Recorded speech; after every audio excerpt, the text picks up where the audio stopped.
નમસ્કાર. ગ્રહોના પ્રભાવને લગ્ન કુંડળીના આધારે જોઈ શકો છો.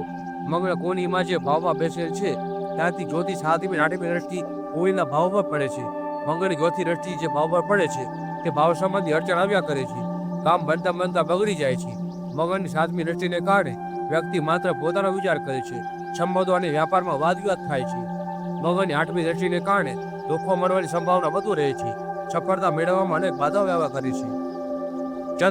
ચંદ્ર જે ભાવમાં બેસેલ છે એ ભાવ પરની સાતમી દ્રષ્ટિ જે ભાવ પર પડે છે એ ભાવને સંબંધિત સંબંધ પ્રત્યે પ્રેમ અને લાગણી વધુ હોય છે.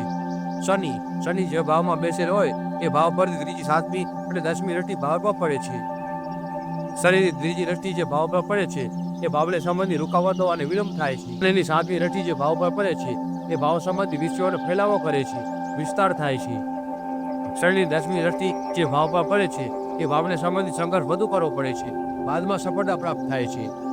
ગુરુ કુંડળીના જે ભાવમાં બેસેલ હોય એ ભાવ પરથી 5મી 7મી અને 9મી દ્રષ્ટિ ભાવ પર પડે છે. ગુરુની 5મી દ્રષ્ટિ જે ભાવ પર પડે છે એ ભાવને સંબંધિત જ્ઞાન અને સમજદારીમાં વૃદ્ધિ થાય છે. ગુરુની 7મી દ્રષ્ટિ ભાવ પર પડે છે એ ભાવને સંબંધિત વ્યાપારથી ધન લાભ થાય છે. ગુરુની 9મી દ્રષ્ટિ જે ભાવ પર પડે છે એ ભાવને સંબંધિત વ્યક્તિ પ્રામાણિકતા અને નિષ્ઠા રાખે છે.